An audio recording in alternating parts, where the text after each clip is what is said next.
Mettre sur pied une institution artistique qui dure dans le temps, c'est une aventure immense. C'est à la fois un défi colossal, mais aussi une récompense absolument extraordinaire. Parce qu'il ne s'agit pas juste de construire des murs, non. Il s'agit de donner une âme, un cœur à un projet. Souvent, on imagine le début d'un projet culturel comme ça. Un chantier, du béton, des murs qui montent. Mais en réalité, le plus dur, le plus complexe, ça se passe à l'intérieur. Il faut construire les fondations invisibles, si on veut. La vision, le projet pédagogique, l'organisation, tout ce qui va transformer ce simple bâtiment en un véritable lieu de vie et de culture. Et voilà la question fondamentale que se posent tous les porteurs de projets.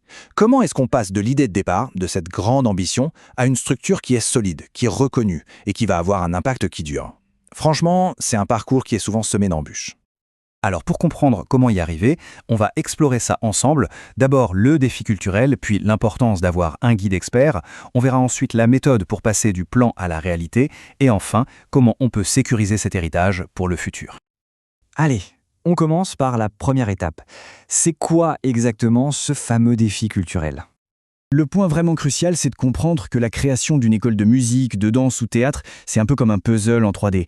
Il faut une gestion administrative qui soit impeccable, un projet pédagogique qui soit à la fois innovant et pertinent, et une vision artistique qui soit forte. Mais le vrai secret, c'est de faire en sorte que ces trois piliers ne fassent pas que coexister. Non, ils doivent se renforcer les uns les autres dans une synergie parfaite.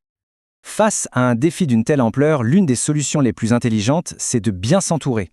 Et c'est là qu'une expertise spécialisée entre en jeu, une expertise conçue justement pour guider les projets à travers ce qui peut ressembler à un vrai labyrinthe. Et au cœur de cette solution, il y a un point essentiel, la crédibilité. Elle ne vient pas de la théorie, mais bien d'une expérience de terrain, concrète et variée. Que l'on parle de petites structures locales ou de grands instituts nationaux, en France ou ailleurs, c'est cette expérience qui est la clé pour proposer des solutions qui marchent vraiment. Bon, mais alors concrètement, c'est quoi ce conseil spécialisé ? Eh bien, c'est un accompagnement vraiment sur mesure pour mettre de l'ordre à la fois dans les idées et dans les opérations. Le but, ce n'est surtout pas d'appliquer un modèle tout fait. Non, c'est de concevoir une organisation qui soit claire, lisible et, le plus important, parfaitement adaptée au contexte, aux ambitions du projet et aux réalités du terrain. Maintenant qu'on a vu en quoi consiste cette expertise, regardons un peu comment ça fonctionne. La clé, c'est d'avoir une méthode qui transforme toute cette complexité en un processus simple et logique. En fait, tout repose sur un processus en 4 étapes. C'est simple, mais c'est puissant. On commence par une analyse complète de là où on en est. Ça, c'est l'évaluation. À partir de là, on formule des recommandations, la proposition. Ensuite, phase critique, on identifie les actions les plus urgentes, celles qui auront le plus d'impact, c'est la priorisation. Et enfin, on met tout ça en musique pour que ça tourne, l'organisation. Et derrière ces 4 petites étapes, il y a en fait une expertise qui couvre absolument tout. Du tout début, le lancement du projet, jusqu'à la mise en place de partenariats internationaux, en passant par la formation des profs, la définition des budgets, ou même la stratégie de com. C'est une vision à 360 degrés qui garantit qu'aucun détail n'est laissé au hasard.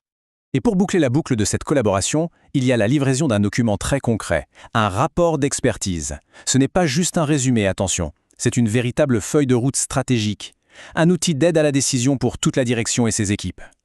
Bien sûr, une méthode, c'est bien joli, mais ça ne vaut rien sans la preuve que ça marche. Alors, voyons comment cette approche se traduit dans des projets très concrets et très ambitieux. On a ici 2 exemples marquants de missions internationales, en 2018 à Dolisie au Congo et en 2019 à Rabat au Maroc. Ces dates, ce ne sont pas juste des points sur une carte, elles représentent de vraies transformations culturelles. Ce qui est fascinant ici, c'est vraiment l'échelle de ces projets. À Dolisie, l'idée c'était de créer un pôle culturel complet pour toute la ville, en lien avec la coopération internationale. À Rabat, le défi était encore plus grand. Il s'agissait de la création d'un institut national supérieur carrément pour le ministère de la Culture.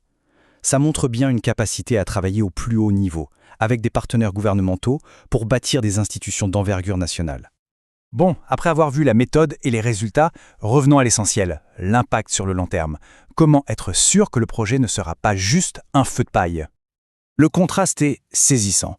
D'un côté, on a le risque d'une planification un peu chaotique, des équipes qui travaillent chacune dans leur coin et un avenir assez flou. Et de l'autre, avec un accompagnement expert, on obtient un pilotage stratégique, des objectifs clairs et partagés par tout le monde, un fonctionnement fluide et au final, un impact qui s'inscrit dans la durée. C'est un choix qui définit complètement le futur de l'institution. Au fond, la question n'est pas seulement de savoir si un projet va voir le jour. La vraie question, c'est quel impact va-t-il laisser ? Une vision, même la plus brillante, a besoin d'une structure solide pour se transformer en un véritable héritage. La question à se poser est donc comment bâtir pour laisser une trace durable ?